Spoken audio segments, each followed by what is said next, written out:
Ictericia, generalmente nosotros lo utilizamos este término cuando notamos una coloración amarillenta en la piel del bebé. Eso es resultado del incremento de la bilirrubina circulante. Generalmente va a ser evidente en los niños de piel clara, sobre todo cuando excede los 5 miligramos sobre decilitro. En niños de piel oscura es más difícil el identificar este tipo de coloración, pero nosotros lo podemos identificar en la esclera, en lo blanco del ojo, donde comienza a pigmentarse también. Incluso pues es en el primer sitio donde la mamá lo detecta, si es que lo llega a detectar, porque muchas veces pasa desapercibido y sobre todo para terminarla de amolar, visten al niño de amarillo, entonces no se dan cuenta hasta que ya los traen al tamiz y ya lo ven que están como pollos. En este caso, recordemos que la bilirrubina total se integra de bilirrubina indirecta o no conjugada y bilirrubina directa o conjugada. En este caso, nosotros vamos a utilizar la bilirrubina total para la cuantificación y para ver si un niño requiere o no requiere el ingreso a hospitalización para recibir tratamiento. En este caso, para valorar las condiciones del bebé o más o menos intuir qué cantidad de bilirrubina está en su cuerpo y nosotros clínicamente identificar o darle una clasificación, vamos a utilizar la escala de Kramer. La escala de Kramer son 5 zonas. La primera zona va a corresponder por arriba de los hombros y más o menos una concentración sérica promedio de 5.8 miligramos sobre decilitro. La segunda zona de Kramer es por arriba del ombligo. Esto es descendente, es decir, inicia de la cabeza y termina en palmas y plantas, ¿ok? La segunda zona tiene como promedio más o menos 8.7 miligramos sobre decilitro. La zona 3 es hasta arriba de las rodillas, es decir, está de la cabeza hasta las rodillas, la ictericia se nota, y en promedio son 11.6 miligramos sobre decilitro. La zona 4 es hasta los talones o los tobillos, que más o menos en promedio son 14.6 miligramos sobre decilitro. Y la zona 5 ya incluye tanto palmas como las plantas de los pies. En este caso, pues ya sobrepasa los 15 miligramos sobre decilitro. Es muy importante que ustedes tengan esta clasificación clara, porque nosotros en pediatría muy comúnmente la utilizamos y es algo subjetivo, porque tal vez al que le parezca que está en los hombros, a otro tal vez ya sobrepasó un poquito más, pero más o menos es como nosotros lo identificamos. Aquí ya el diagnóstico definitivo nos los daría la cuantificación de las bilirrubinas.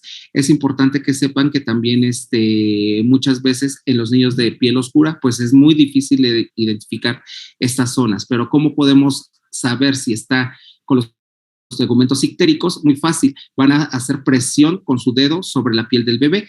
Si ustedes se hacen ahorita presión sobre el dorso de su mano, al hacer la presión, pues se va a hacer un poquito más clara la piel. En el caso de los niños, pues se debe de observar blanquita. Cuando hay ictericia, pues se ve amarilla como en la foto que les había puesto anteriormente. Hay que recordar el metabolismo de las bilirrubinas. Las bilirrubinas son el producto de desecho de los glóbulos rojos, que en su interior contienen el grupo hemo. Este grupo hemo es el que transporta el oxígeno y dependiendo de la vida media del eritrocito, que normalmente son de 3 meses, pero la hemoglobina fetal es de menor duración, evidentemente se va a destruir de igual manera en el sistema retículo endotelial, es decir, en el vaso. Aquí, dentro del sistema retículo endotelial, es donde van a comenzar a ver los primeros cambios. Del grupo M, por medio de la enzima M oxigenasa, se va a transformar en biliverdina. Por acción de la biliverdina reductasa, va a transformarse en bilirrubina. Y esta es la que sale al torrente sanguíneo. En el torrente sanguíneo va a haber un acarreador o un transportador de esta albúmina, de esta bilirrubina, que es la albúmina. Por lo tanto, cuando hay hipoalbuminemia o las proteínas están bajitas, pues va a haber bilirrubina libre y esta va a transportarse sola. Y aquí es donde puede traspasar, en el caso de que esté todavía dentro de la mamá, pues a placenta. Y si no, pues va a incrementarse y por eso es que se percata uno porque se pigmentan los tegumentos, ¿ok? O cuando hay mucha cantidad, pues evidentemente sobrepasa los transportadores y se incrementa y es más notorio. A nivel del hígado, ingresa esta bilirrubina ligada con la albúmina, se une al receptor de albúmina y libera la albúmina. se une a un ligando de bilirrubina y por acción de esta enzima uridín difosfato va a conjugarse. Una vez conjugada, se va a eliminar, se elimina el intestino. Bueno, pasa a vesícula biliar y de ahí a intestino, y por acción de las bacterias se va a convertir en urobilinógeno y ya se excreta en orina y en las heces. Cuando pasa mucho tiempo el intestino estático, cuando hay hilio o cuando existe tapón meconial y no se expulsan las evacuaciones, hay algo que se llama ciclo enterohepático, es decir, la bilirrubina que ahí está suelta se reabsorbe y nuevamente pasa al torrente sanguíneo. Por eso es que en algunos niños con ayuno pues se observa que hay un discreto incremento de la bilirrubina. Aquí, esta bilirrubina que está en el torrente sanguíneo se dirige también hacia las estructuras cerebrales y aquí es donde va a afectar sobre todo los núcleos y va a ocasionar una encefalopatía. Es importante mencionar también que cuando hay medicamentos que compiten por el transportador, que en este caso es la albúmina, pues va a desplazar a la bilirrubina, como es el caso de la ceftriaxona. Por eso en niños no se utiliza ceftriaxona, bueno, más bien en neonatos no se utiliza la ceftriaxona, porque si no nos va a incrementar el riesgo de incrementar la bilirrubina en sangre. ¿Nosotros cómo vamos a prevenir esto? Pues en primera se ha observado que muchas veces los niños que llegan a la consulta externa llegan deshidratados y eso es por una mala técnica alimentaria, es decir, una mala técnica de lactancia materna. Recordemos que sobre todo si son primerizas, las mamás pues muchas veces no tienen la paciencia o no tienen la habilidad o nadie nos hemos acercado a explicarle cómo hacer una buena técnica de lactancia. Recordemos que el niño debe de estar en una posición vertical, cómoda para el bebé, el labio inferior debe de cubrir totalmente la areola y el superior también. Primero se afianza el labio inferior y tenemos que ver cómo está succionando. Previamente teníamos que haber hecho un masaje en la glándula mamaria para favorecer la liberación de la leche y en este caso la mamá debe de estar hidratada también, porque una mamá que no está consumiendo abundante líquido, pues no va a tener una adecuada producción láctea. La lactancia materna, recuerden que es a libre demanda, ¿qué quiere decir? Cada vez que el bebé tenga hambre. Por lo menos deben de ser de 8 a 12 tomas por día durante los primeros días de vida para asegurar una adecuada hidratación. Recuerden que la cantidad de leche que se produce durante los primeros días, pues es el calostro, no es abundante, es mínima, pero está tan concentrada que evidentemente aporta todos los nutrimentos en cuanto a carbohidratos y lípidos y proteínas para que el bebé esté de manera en homeostasis, ¿ok?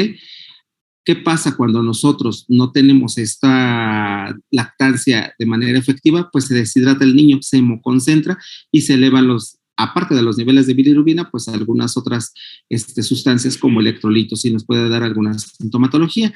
No es recomendable suplementar la alimentación del recién nacido con agua o solución glucosada. Anteriormente se hacía, pero se ha demostrado que no ayuda en nada. Y evidentemente el riesgo de producir encefalopatía es muy alto. Otras causas de hiperbilirrubinemia hay múltiples, hay bastantes, pero las más relevantes son esta. La segunda es que haya algún trauma obstétrico que nos esté condicionando que se haya formado un cefalohematoma o que haya equimosis. Ustedes recordarán que el producto de degradación es el grupo M, entonces aquí cuando hay un cefalohematoma, cuando hay hematomas, pues están prácticamente destruyéndose los eritrocitos y pues evidentemente se está incrementando la producción de los desechos del grupo M. Aquí generalmente pues lo vamos a ir cómo va incrementando estos niveles paulatinamente y es importante que nosotros sepamos identificar estos factores de riesgo. También se sugiere que durante la estancia hospitalaria de la mamá pues se tomen de rutina aquellos que tengan algún factor de riesgo, como puede ser embarazos previos que hayan causado con hiperbilirrubinemia, embarazos que tengan la posibilidad de que haya una incompatibilidad a grupo, sobre todo cuando el papá y mamá es de diferente grupo sanguíneo, y que sobre todo la mamá sea RH negativo, porque puede ser que el papá sea positivo, se lo herede al hijo y haga incompatibilidad a RH. Todos estos son, pues obviamente factores de riesgo que nos obligan a tomar unos exámenes de control y como permanecen 24 horas en vigilancia, sobre todo las de parto, 48 las de cesárea, pues nos da un tiempo suficiente para identificar estos factores de riesgo, ver que no estén incrementando y evidentemente pues pedirle a sus laboratorios. Aquí vamos a tener que tomar la bilirrubina total, el grupo sanguíneo y el CUMS en las primeras 8 horas, en el caso de que nos encontremos en esta situación, ¿ok? Nosotros estamos hablando del normograma, pero ¿qué es el normograma? El normograma no es otra cosa más que las tablas que nosotros tenemos de referencia para que prácticamente sepamos si se va o no a ingresar este paciente. Este es el normograma. En el normograma nosotros vamos a tener en la parte de las Y la cantidad o la concentración de bilirrubina expresada en miligramos sobre decilitro y en la parte de las X la edad gestacional en días y en horas. Entonces estamos aquí las primeras 24 horas, 48 horas, 76, así hasta los primeros 7 días de vida. ¿Por qué los primeros 7 días de vida? Porque la barrera hematoencefálica se cierra durante los primeros 7 días. Después, bueno, hasta los 7 días. En los primeros 7 días se mantiene abierta. Después de los 7 días se cierra y por más bilirrubina que trate de ingresar, pues ya va a ser más difícil. En este caso, el periodo crítico es precisamente durante estos 7 días y es importante imperativo el iniciar tratamiento con fototerapia de acuerdo a este normograma. Si se dan cuenta, son 3 líneas las que aparecen. La primera es continua, la otra es entrecortada y la otra es punteada. Y aquí tenemos la descripción de cada uno. La línea continua son niños con alto riesgo que tienen una edad gestacional entre 35 y 37,6 o 7 semanas y factores de riesgo. Los niños con la línea entrecortada son de riesgo medio, que son mayores de 38 semanas con factores de riesgo, y los de la línea punteada son niños con riesgo bajo, que sean mayores de 38 semanas. Aquí nosotros vamos a ver cuáles son esos factores de riesgo. Entre otros, es una enfermedad hemolítica autoinmune, deficiencia de glucosa 6-fosfato deshidrogenasa, asfixia, letargo significativo, inestabilidad de la temperatura, sepsis, acidosis o hipoalbuminemia, una concentración menor de 3 gramos sobre decilitro ya medida. En este caso, nosotros pasamos a un ejemplo, visita a un niño en alojamiento continuo, conjunto, y en su primer día de vida está la mamá posoperada de cesárea, está alimentada con seno materno, está hidratado, pero ustedes lo notan con un Kramer 2. En un Kramer 2 ya estamos pensando que tiene más de 8 miligramos sobre decilitro, entonces necesitamos corroborar. Aquí le toman sus estudios que va a incluir una biometría para ver que no esté embolizando, que no esté con datos de anemia, porque nos hablaría de destrucción de eritrocitos, una prueba de CUMS directo, grupo IRH, pedir también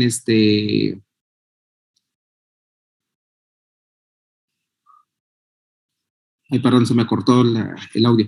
Aparte de esto, pedir también el calcio y no se les olvide las bilirrubinas. En este caso, pues ya nos reportan unas bilirrubinas que son para las 24 horas, que está en 10. Aquí nosotros vamos a traspolar 24 horas, son 10, está aquí, ¿no? Que vamos a investigar si tiene factores de riesgo. Ese niño lloró, respiró, una calificación a perder 8 o 9, pasó con la mamá, y no tienen ningún factor de riesgo, ¿ok?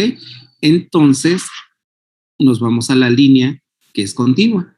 Si nos damos cuenta, está casi chocando con el 10, casi chocando, pero aún así la sobrepasa. Si estuviera por debajo, nosotros diríamos que está fuera de criterios para fototerapia, pero ¿qué creen? Que sí logra sobrepasarlo. Entonces, ese niño muy probablemente sigue incrementando, por lo tanto, sí tenemos que ingresarlo para que reciba fototerapia. El mismo caso, pero en esta situación, el niño presenta datos de que está hospitalizado porque la mamá tuvo un trabajo de parto difícil, una difícil extracción, tuvo un Apgar bajo, no como tal asfixia, pero estaba con hipoxia y tiene los mismos 10. Ese sí tiene factores de riesgo, ¿ok? Aquí, y les estoy diciendo al revés, perdón, era de alto riesgo, medio y bajo. El niño de bajo riesgo debería de estar por arriba, por ejemplo, de aquí de 14, y por abajo no amerita tratamiento.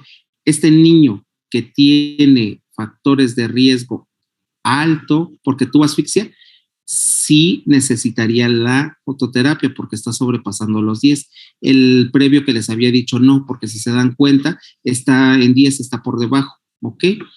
Entonces, no sé si los confundí ahí, pero aquí el que tiene factores de riesgo es el de la línea continua. Y como tiene 10, pues ya sobrepasa, requiere de tratamiento con fototerapia. El otro niño, como estaba sano y como no tenía ningún otro factor de riesgo, pues con 10 no pasa nada. Si se dan cuenta, debe de sobrepasar los 14 para que entre con tratamiento de fototerapia. ¿Qué pasa cuando estos niveles exceden más allá de lo permitido y que son potencialmente, que puedan favorecer una encefalopatía? Pues tenemos que hacer un procedimiento que se llama exsanguinotransfusión. En este caso, los niños que están para exsanguinotransfusión se valora de la misma manera. La edad gestacional, las horas de vida y evidentemente la concentración. Para este niño de 24 horas que estaba con 10 de bilirrubina, pero que había tenido factores de riesgo alto, pues vemos que con 10 no le pasa nada porque está acá. Si él sobrepasara los niveles de 15, evidentemente requeriría exsanguinotransfusión, ¿ok? Y el niño del primer caso en el que no tenía ningún factor de riesgo debería de tener por arriba de 18 para considerar lo que requiere tratamiento con exsanguinotransfusión. ¿Qué pasa con los prematuros? Acuérdense que estábamos hablando de la guía de práctica clínica que nos habla de niños mayores de 35 semanas, que aplica el cuadro que vimos anteriormente. Para todo aquel menor de 35 semanas de gestación, lo vamos a agarrar parejo. No importa si tiene un día, 2 días o 7 días. Mientras tenga estas concentraciones, va a requerir fototerapia y considerar la exsanguinotransfusión. Todo aquel menor de una semana.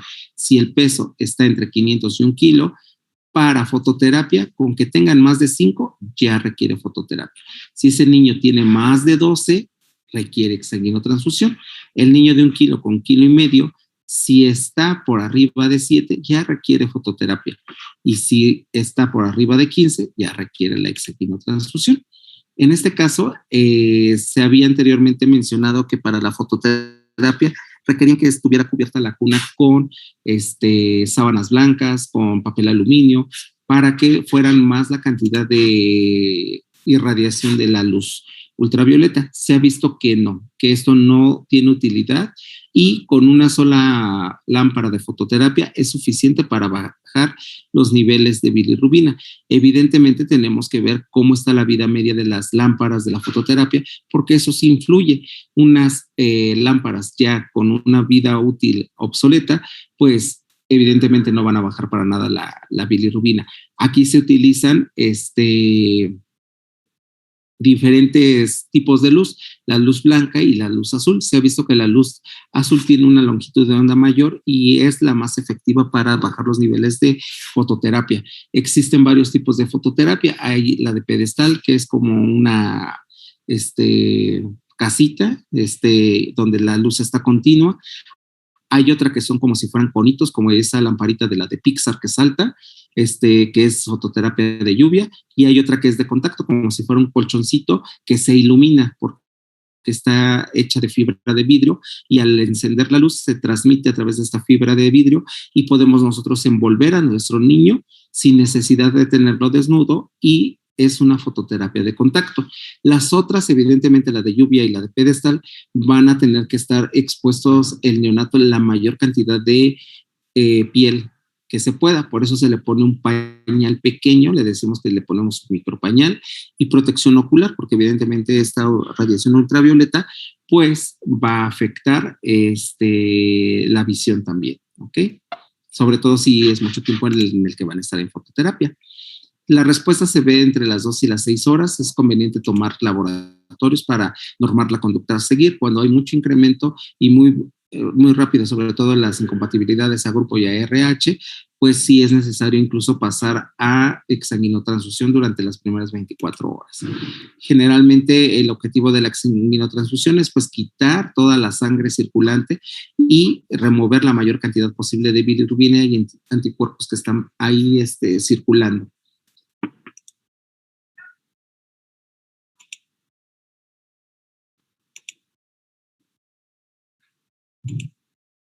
¿Cómo es esta exsanguinotransfusión o cómo se realiza este recambio? Pues se va a calcular de acuerdo al volumen circulante del recién nacido, ya sea prematuro o de término.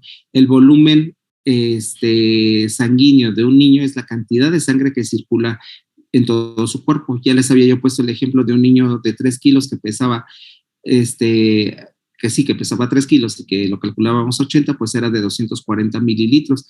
Y lo de una cajita de Boeing, de las de a cuartito, pues es muy poco el volumen circulatorio que tiene este bebé. Entonces, si lo calculamos al doble, para el niño de término sería entre 160 y 170, y para un recién nacido pretérmino, entre 180 y 190. La velocidad en la cual nosotros vamos a hacer el recambio, es decir, vamos a tener idealmente cateterizada nuestra arteria y nuestra vena umbilical para que nosotros extraigamos la sangre que vamos a retirar a través del catéter arterial e infundir a través de la vena. Esta sangre es reconstituida. Nosotros pedimos al laboratorio que nos reconstituya los paquetes globulares. Se reconstituyen con un concentrador eritrocitario y con plasma, porque evidentemente aquí se maneja por separado. Una vez reconstituida, nosotros vamos a infundir este volumen. Por ejemplo, para este niño de 3 kilos, vamos a retirar, pues, 3 por 5 son 15 mililitros por minuto. Entonces es sacarlo despacito y vamos a infundirlo a esa misma velocidad. ¿Por qué? Porque si lo hacemos más rápido, vamos a hemolizar nuestra muestra y pues de nada va a servir. Vamos a tener que terminar pues hemolizando más y aumentando más los niveles de bilirrubina. La velocidad para un pretérmino es más lenta, de 2 a 3 mililitros por kilo. Por eso es de que este procedimiento es muy tardado. Se tarda entre hora y media y 2 horas en hacer todo este recambio. ¿Cuáles son las complicaciones de hacer una exsanguinotransfusión? Pues es la embolia, trombosis, inestabilidad hemodinámica, trastornos electrolíticos, coagulopatía e infección y muerte. Se debe de monitorizar al inicio, a la mitad y al final para ver cómo estaba, cómo va y cómo quedó. En este caso pedimos una biometría para ver que no haya anemia. Los reticulocitos que ya les había comentado es lo que nos dice cómo está esa médula ósea respondiendo a la destrucción de los eritrocitos. El frotis de sangre periférica, evidentemente, para ver las formas de los eritrocitos. Aquí vamos a ver células en casco, esquistocitos, etcétera. Las bilirrubinas, evidentemente, para ver cómo iniciamos y cómo terminamos. El calcio sérico es muy importante. ¿Por qué? Porque cuando nosotros vamos a pasar sangre total reconstituida, pues el conservador o el anticoagulante con el que está esta sangre es el citrato, y el citrato quela el calcio. Entonces puede haber hipocalcemia. Vamos a tomar determinación de glucosa, proteínas octales y de CUMS directo.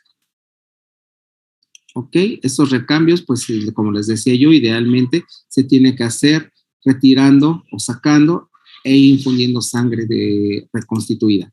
Nosotros, como personal de primer contacto, pues tenemos que identificar factores de riesgo, determinar la cantidad de bilirrubina que está teniendo nuestro bebé y saber referir oportunamente. Por lo tanto, es importante que ustedes sepan todo esto y saber que no solamente existe la hiperbilirrubinemia a expensas de la indirecta, sino también de la directa, y esto ya se conoce como síndrome colestásico. Y generalmente esto nosotros notamos cuando el pequeño tiene evacuaciones blancas, así como si fuera hoja de papel, totalmente blancas, y eso porque no se está excretando la bilirrubina. Veíamos que en el metabolismo, pues gran parte de este pigmento que le da a las heces, pues viene de las bilirrubinas, ¿ok? Esta guía, el algoritmo viene en la guía de práctica clínica. Si tienen tiempo de checarlo, lo checan. Y no sé si tengan alguna duda. ¿No? ¿Ninguna?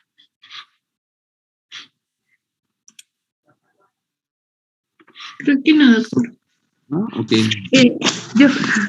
Bueno, solo para que me volviera a repetir que lo de la exsanguinotransfusión va a ser mediante el cordón umbilical y... Idealmente, pero si no puedes, pues puedes utilizar dos vías periféricas, es decir, con dos punzos que le pongas, pero idealmente para que te sea más práctico, pues sí deberías de tener un acceso venoso central, en este caso un catéter umbilical tanto arterial como venoso. Sí, gracias, doctor. Creo que ya nos va a sacar el Zoom. Bueno, quedan 10 minutos. Mejor entramos y salimos para que no nos corte la presentación, ¿va? Sí, doctor. Sí, es a veces más fácil, sobre todo en aquellos que son muy morenitos. Pero lo que te va a llamar la atención siempre es la esclera. En la esclera no hay falla. Siempre se pone con el tinte ictérico y pues ahí es donde te das cuenta. Okay. Gracias. Aquí les voy a hablar acerca de datos de alarma para la identificación de cáncer infantil. Evidentemente el cáncer infantil pues es hablar mucho sobre tumores del sistema nervioso central, linfomas y leucemias. Las leucemias son el principal cáncer en la etapa pediátrica, seguidos del linfoma y en tercer lugar los tumores del sistema nervioso central. No dejar a un lado todas las demás enfermedades oncológicas, pero sobre todo en pediatría, pues esas son las que más vemos. Por eso vamos a revisar después el tema por separado de leucemias y evidentemente pues nosotros tenemos que tener por lo menos las bases para saber identificar cuando un paciente tiene datos o señales de alarma que nos pueden estar anunciando que pueda tener un padecimiento oncológico, y la importancia de esto es de que la gran mayoría puede ser curable. Sobre todo en los niños tienen gran capacidad para responder bien a los tratamientos y sobre todo tener una mejor sobrevida, ¿ok? El cáncer infantil, entonces, pues tenemos que la definición de cáncer es un proceso de crecimiento y diseminación incontrolados de células que son prácticamente inmaduras, que no tienen una función establecida y que es tanta la proliferación que van a sustituir el tejido que normalmente sí es funcional. Puede aparecer prácticamente en cualquier lugar del cuerpo. La única célula que no evoluciona a cancerígena son las neuronas, porque acuérdense que las neuronas pues no se dividen. Con las que nacemos, con esa nos quedamos y vamos perdiendo conforme va pasando la edad y por otros factores que puedan llegar a afectarnos. Los tumores del sistema nervioso central se refieren a la glía, a todas aquellas células que envuelven a estas neuronas, ¿ok? El tumor suele invadir el tejido circundante y puede provocar metástasis, es decir, ese mismo cáncer migra hacia otros órganos y tejidos. La morbilidad, como les decía yo, pues se da más o en primer cáncer en las leucemias, los linfomas y los tumores del sistema nervioso central, y el restante 28% pues en los otros tipos de cáncer. Anualmente existen entre 5,000 y 6,000 casos nuevos de cáncer en menores de 18 años. La sobrevida estimada es del 56% al diagnóstico. La incidencia de 9 casos por 100,000 en menores de 18 años es para la población no derechohabiente de la República Mexicana. Aquí tenemos más detallado todos estos porcentajes, entre las que tenemos los sarcomas de tejidos blandos, tumores hepáticos, las leucemias mieloides, los carcinomas que ocupan un menor porcentaje, pero pues también están presentes en la etapa pediátrica. La mortalidad, pues el promedio anual es de 2,150 muertes en la última década, no han modificado mucho. La principal causa de muerte por enfermedad en mexicanos entre 5 y 14 años, pues es el cáncer precisamente. A nivel de infraestructura para la atención de este tipo de padecimientos, pues lamentablemente no hay muchos. Todo se concentra sobre todo en las grandes urbes y evidentemente pues hace falta más médicos especialistas en este caso para dar una atención de calidad a todos nuestros pacientes con problemas oncológicos. Estas son algunas de las entidades que están acreditadas y que son financiadas por el gobierno federal para el tratamiento de cáncer. Si nosotros vemos en el Distrito Federal, bueno, Ciudad de México, pues es donde hay más. En el Estado de México, solamente el Hospital para el Niño y actualmente el Hospital de Alta Especialidad de aquí de Ixtapaluca. ¿Cuáles son las particularidades en el cáncer infantil? Pues que se diferencian de los adultos desde su origen al ser distintos en su biología, histopatología e historia natural. El pronóstico es favorable, hay mejor tolerancia a los tratamientos y una mayor respuesta a esto en comparación a los adultos. Hay una mayor tasa de curación. Los supervivientes de neoplasias infantiles también tienen un riesgo importante de desarrollar efectos secundarios en la vida adulta e incluso, lamentablemente, tener una segunda neoplasia. Hay muchas veces que niños con leucemias agudas desarrollan una recaída, una segunda, una tercera, y hasta que lamentablemente pues fallece. Y otros pueden desarrollar una leucemia mieloide, inician con una aguda y terminan con linfoblástica aguda y terminan con una mieloide. En la etiología, ¿qué es lo que influye? Pues factores medioambientales, el consumo de conservadores, bebidas con todos esos sustitutos, edulcorantes, factores genéticos, sobre todo en el retinoblastoma se ha visto que es mucha la herencia y sobre todo alteraciones cromosómicas son las que se llegan a manifestar para el desarrollo de cierto tipo de cánceres, y los individuales que tienen que ver con la misma exposición y convivencia de todos estos factores. El diagnóstico pues se tiene que hacer reconociendo las banderas rojas, es decir, los datos de alarma, reconocer aquellos grupos de riesgo, sobre todo cuando hay alguna alteración cromosómica. Los niños con síndrome de Down son muy, muy susceptibles a padecer leucemia linfoblástica aguda, un elevado índice de sospecha con todos los datos que vamos a ver. Pero ¿cuáles son estos signos y síntomas de cáncer? Entre la gran mayoría de los que se manifiestan tenemos estos: mareo, fiebre sin causa aparente, diaforesis profusa, que es sudoración abundante, estrabismo, hacen visco los niños, ya sea que se le va hacia adentro el ojito o hacia afuera, sangrado en la nariz, epistaxis, dolor de huesos y articulaciones, la aparición de petequias, moretones en la piel, alteraciones en la marcha, pérdida de peso, abultamientos o crecimientos abdominales, las bolitas que salen en el cuello, axilas e ingles, sangrado de encías, la luz blanca en uno o ambos ojos, palidez o fatiga y dolor de cabeza. Esta imagen yo creo que la han visto muy frecuentemente en los centros de salud y precisamente son para informar a la población y que tenga cuidado de identificar estos datos de alarma porque definitivamente no son normales y el detectarlos a tiempo puede ser de vital importancia para evitar la progresión de la enfermedad.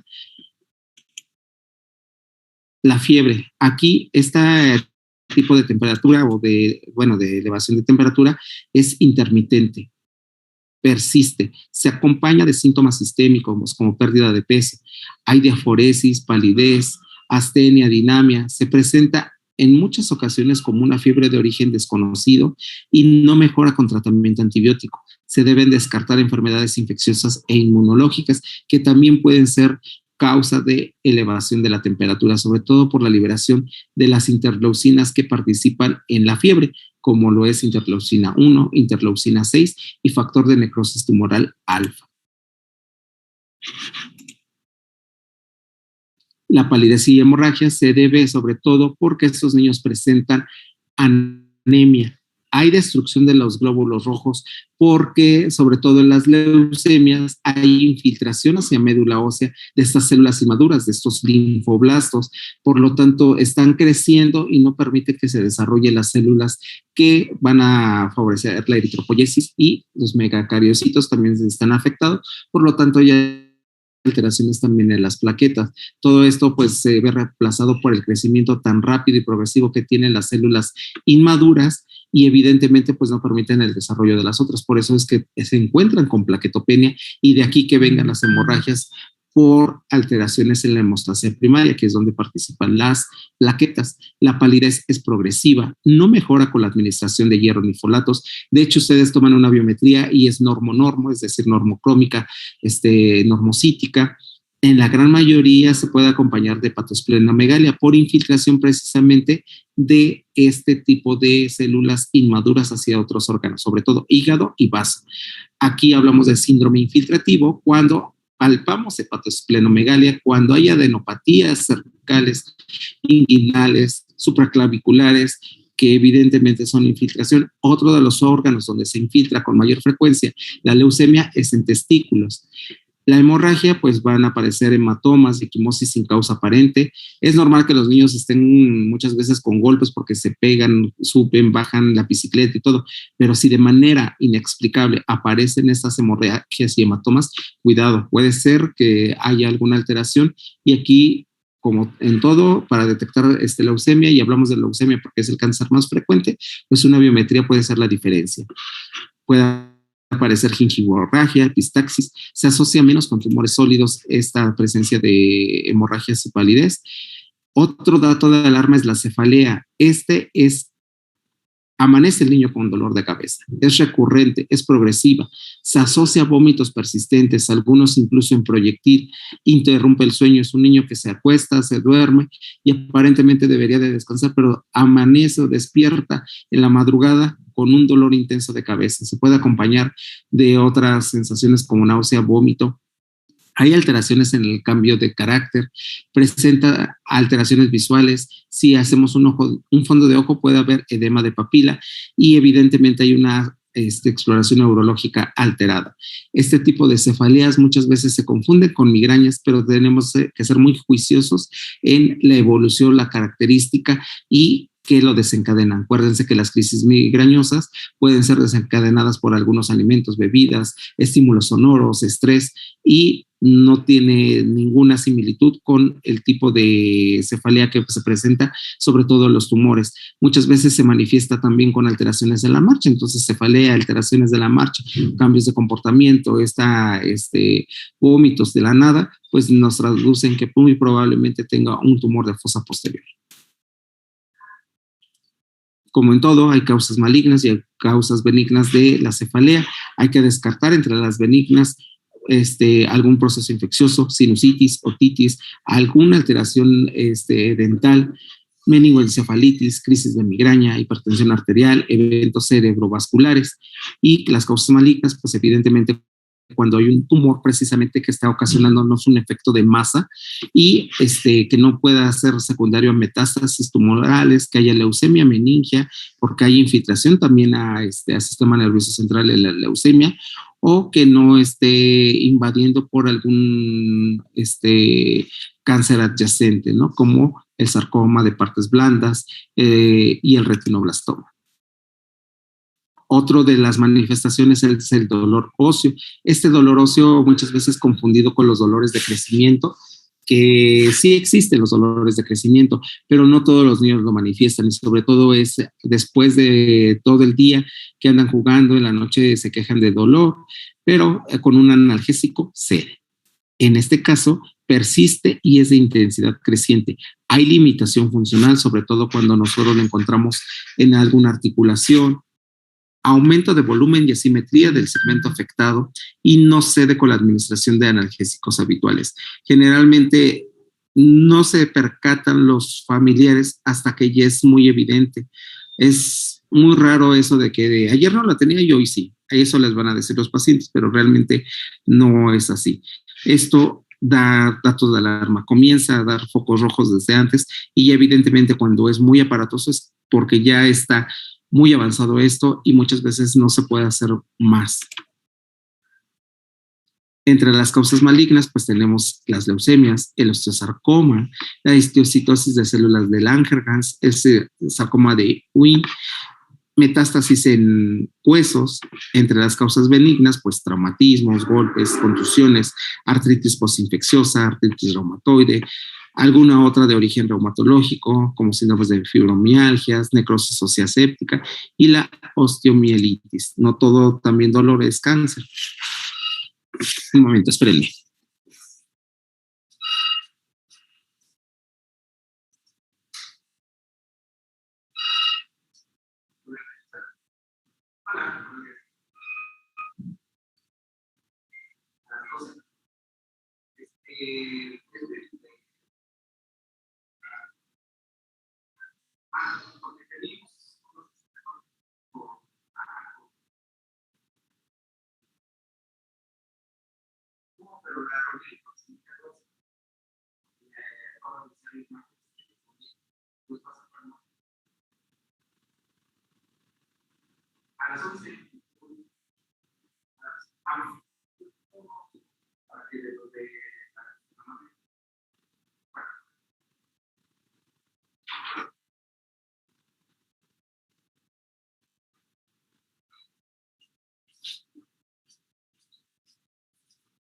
Una disculpa, pero sí me acaban de avisar que sí voy a tener comité a las 12.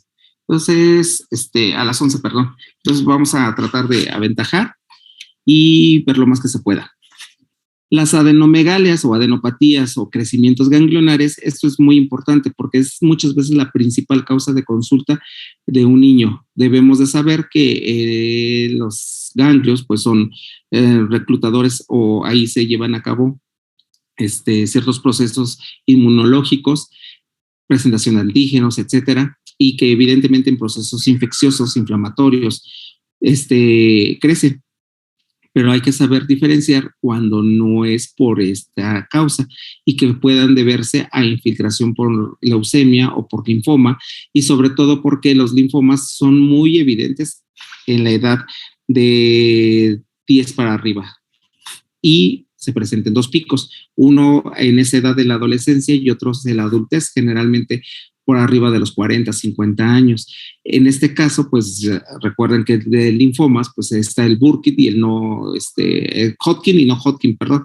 Y en este caso, pues son las manifestaciones muy diferentes.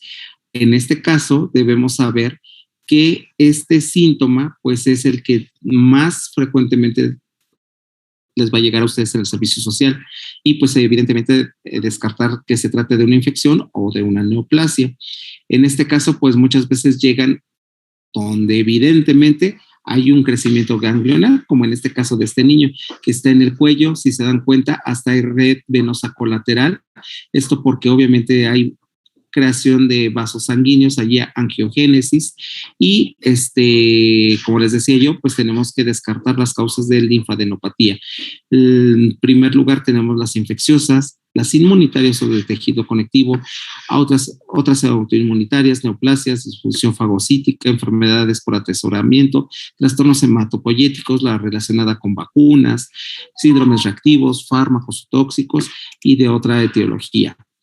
Nosotros vamos a iniciar con la evaluación de las adenopatías. Recordemos que son cadenas ganglionares y hay zonas donde hay mayor presencia de estos ganglios, sobre todo axilar, cervicales, a nivel de tórax, abdominales, que son los mesentéricos, los inguinales, popitlios, que es donde nosotros vamos a encontrar con mayor frecuencia estos aumentos de volumen. En este caso, pues tenemos que ver la localización entonces en las que están manifestándose este crecimiento anormal. Vamos a evaluar el tamaño de estas adenopatías. Tenemos nosotros que considerar como patológicas o como anormales cualquier ganglio cervical y axilar mayor de 1 centímetro. Todo aquel que mida más de 1 centímetro es altamente sospechoso de un proceso oncológico o neoplásico. Inguinales mayores de 1.5 centímetros. Epitrocleares, que son los que se encuentran pues, ahí en el codo, son mayores de 0.5 y supraclaviculares todos que lleguen a tocar no debe de palparse. Entonces, por arriba de estas medidas o apenas si se perciba, pues es altamente sospechoso. En las adenopatías que superan los 2 centímetros, evidentemente debe de ser más minucioso el estudio.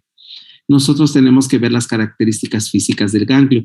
Cuando hay una causa inflamatoria, pues va a haber sensibilidad, hay dolor, hay cambios en la coloración, pueden fluctuar entre duro o de consistencia blanda, va a haber aumento de la temperatura y consistencia remitente. En este caso, nosotros estamos observando aquí una adenopatía. Si se dan cuenta, no está con cambios de coloración, a diferencia en la de abajo. Muy probablemente si la tocamos no esté dolorosa, probablemente esté fija a planos profundos y esto sí es altamente sospechosa de proceso oncológico, a diferencia de esta, que evidentemente hay aumento de volumen, si lo tocamos probablemente hay aumento de la temperatura local y desencadena mucho dolor. En este caso puede deberse a un ganglio abscedado o incluso a un absceso de cuello, no precisamente a nivel ganglionar, y evidentemente pues estamos necesitamos hacer estudios complementarios. En este caso, el ultrasonido nos hablaría mucho de la vascularidad, si están segmentados o no, y sobre todo las características que tiene. Si hay flujo con el Doppler, pues eso quiere decir que está vascularizado y muy probablemente sea algo patológico. Y en este caso, pues no. Las no inflamatorias no hay dolor, la consistencia es dura, fijo a planos profundos y no hay cambios de color ni en la temperatura. La evaluación inicial de adenopatías, tenemos que considerar la edad del paciente. En niños son habituales las adenopatías debido a la mayor reactividad inmune y la mayoría son de origen benigno. El contexto clínico en el que se encuentra la adenopatía, pues es lo que nos va a decir si sospechamos o no de un proceso neoplásico, como son fiebres sin proceso infeccioso evidente, pérdida de peso, sudoración nocturna, mal estado general, hepato o esplenomegalia y palidez. Estos tres primeros se conocen como síntomas B y los síntomas B son muy frecuentes en el linfoma. ¿Qué son los síntomas B? Pues fiebre, pérdida de peso, más del 10% del peso en menos de un mes y la sudoración nocturna. Aquí, literal, empapan la ropa de cama, la pijama, las sábanas, la almohada. Es una diaforesis tan importante que empapan de todo esto. Se tiene que levantar la mamá a cambiar al niño, ¿ok? ¿Cuándo solicitar valoración urgente por un oncólogo o hematólogo pediatra? Pues primero identificar el médico de primer nivel, solicitar estudios iniciales, como en este caso una biometría y una radiografía. Si no se tiene radiografía con la pura biometría, nosotros en segundo nivel valoramos las condiciones, características y factores de riesgo, y tenemos que tener en consideración que cuando las adenopatías incrementan el número o tamaño durante el tratamiento, que ya se había iniciado con antibióticos por más de 4 o 6 semanas, pues evidentemente no es un proceso infeccioso. A ese niño lo tenemos que referir. Las adenopatías crónicas persistentes son las que deben de enviarse con prontitud. Aquellos ganglios de más de 2 centímetros de diámetro, adenopatías supraclaviculares y sobre todo la presencia de síntomas sistémicos. Otro de los datos de alarma son la aparición de masas abdominales. Generalmente, sobre todo en niños que son delgaditos, pues comienzan a verse panzoncitos y a veces hasta como que ya no comen bien porque ya se sienten satisfechos. Eso por efecto de masa que no favorece el vaciamiento gástrico, o problemas de constipación, estreñimiento, debido también a problemas obstructivos. Generalmente nosotros tenemos que hacer una buena exploración física, que consiste, como recordarán ustedes, primero con la auscultación para no modificar, y posteriormente la percusión, la palpación, y en este caso delimitación de todos los órganos que ahí están, recordando que lo que vamos a palpar con mayor precisión es precisamente si hay crecimiento de la glándula hepática o del vaso. En este caso, si se dan cuenta, este niño está recostado y se ve un abultamiento en esta parte del abdomen. Nosotros en esta niña se palpa, se percute y se delimita, y vemos toda esta parte de acá, es la glándula hepática. Esto es el reborde costal, son las costillas, y todo esto se palpa. Igual, reborde costal y el vaso. En este caso, esta niña pues está casi la mitad del abdomen ocupado por el vaso, y lo más seguro es que todo haga efecto de compresión. Un 20% de los tumores sólidos se ubican en el abdomen, se presentan como masas palpables, muchas veces de crecimiento rápido asociado a dolor abdominal, hematuria, hipertensión, ictericia, sangrado transvaginal. Recuerden que el más frecuente es la leucemia, luego el linfoma, pero pues también hay sarcomas, también hay neuroblastomas, también hay feocromocitomas. Entonces hay muchos cánceres que nos pueden dar una masa abdominal. Es importante considerar la edad, la localización, la consistencia y la movilidad. La masa mediastínica es un hallazgo casual en la exploración radiológica. Muchas veces va a darnos síntomas compresivos por estructuras que están adyacentes al tumor, como obstrucción de la vía aérea y síndrome de vena cava superior. Esta es una imagen en donde nosotros observamos toda esta masa que envuelve a la silueta cardíaca. Si se dan cuenta, esta es la columna aérea de la tráquea y termina en una punta de lápiz. Aquí está dando un efecto de compresión como está a nivel de las cuerdas vocales, también muchas veces este involucro, pues puede haber disfonía. En este caso, lo que tenía la niña pues era una dificultad respiratoria y un estridor, precisamente por el efecto de compresión de masa, y era un linfoma en una niña de 3 años. Otros son las masas testiculares, como les decía yo. Aquí nosotros vemos las células blásticas, son todas estas moraditas que se ven acá, son blastos, y evidentemente está lleno este testículo.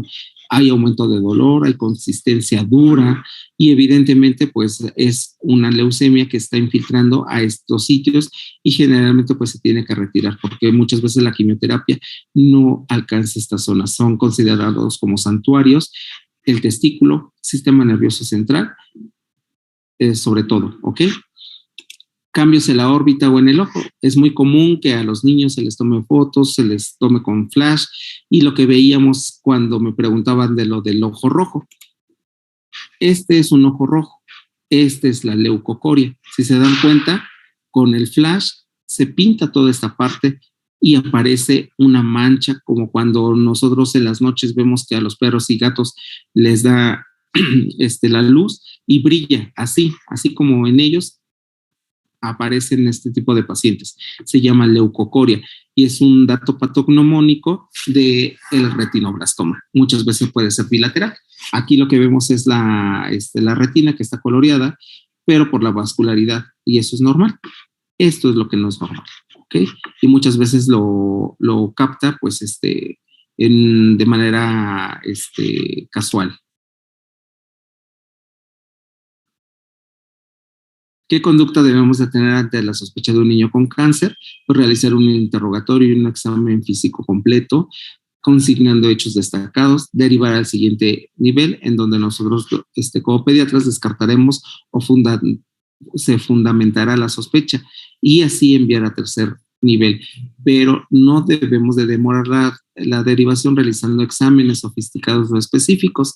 De acuerdo a la situación, pues basta con un hemograma para, si nuestra sospecha es una leucemia, una radiografía en caso de que nosotros sospechemos de un tumor óseo, por ejemplo, o un síndrome de vena cava superior, que nos está dando sintomatología, una masa mediastinal y muchas veces un ultrasonido, dependiendo de la zona que está afectada.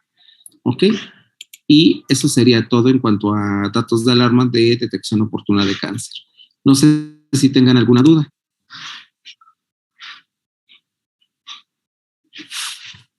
¿No? ¿Ninguna? Creo que no, doctor. ¿Seguros? Las dudas van a aparecer en el examen, yo lo sé, pero les estoy dando la oportunidad de que me pregunten ahorita. ¿No? Entonces, les dejaré yo pendiente unos temas en cuanto a lo de sepsis y otros de neonatología. Los vamos a ir revisando conforme ustedes expongan y vean que sobra tiempo, pero ya para el día martes necesito que comiencen con sus temas. Pasaría a las 3 primeras personas de la lista: Ana Lilia, Gustavo y José. ¿Alguno de ellos acude a rotación el martes, perdón? Si se recorre al día martes, no. Bueno, Sí, todos empezarían el día martes y todos las exposiciones y el que acudan aquí al hospital. Entonces los 3 que darían tema sería Ana Lilia, Gustavo y José. De ellos no podrían acudir a la rotación si les toca, y les reprogramaríamos su tema de exposición para que sí acudan y no se rompa esa distribución que tienen ustedes para sus rotaciones. Nada más sustituiríamos el que no venga por el tema que sigue. ¿No es el caso? Sí, es mi caso. Bueno, si se recorre, me tocaría ir el martes, pero es mi tema de exposición. Soy la primera a hablar con. No, entonces los que expondrían el martes sería Gustavo, José y Cristina, y tú expondrías el miércoles. Doctor, es que también, bueno, si se recorre igual, a mí me tocaría exponer el martes porque soy después de José. Bueno, entonces expondría a Gustavo, José y Andrea, para que el miércoles exponga Ana, bueno, las dos Ana, Lili y Cristina. ¿Ok? Sí, doctor, Y así muchas gracias. Y así haríamos el ajuste de las exposiciones para que no haya desorden en sus rotaciones. ¿Ok? Nada más vayan checando eso. ¿Ok? Bueno, entonces serían los temas que veríamos el día de hoy y nos estaríamos viendo el día miércoles. ¿Ok? Martes, ¿no? El martes. Ah, sí, el martes. Ajá, martes, perdón. Gracias, doctor. Ok. Tenga buen día. Nos vemos. Hasta luego. Gracias. Sí. Buen día. Doctor, hasta luego. Luego,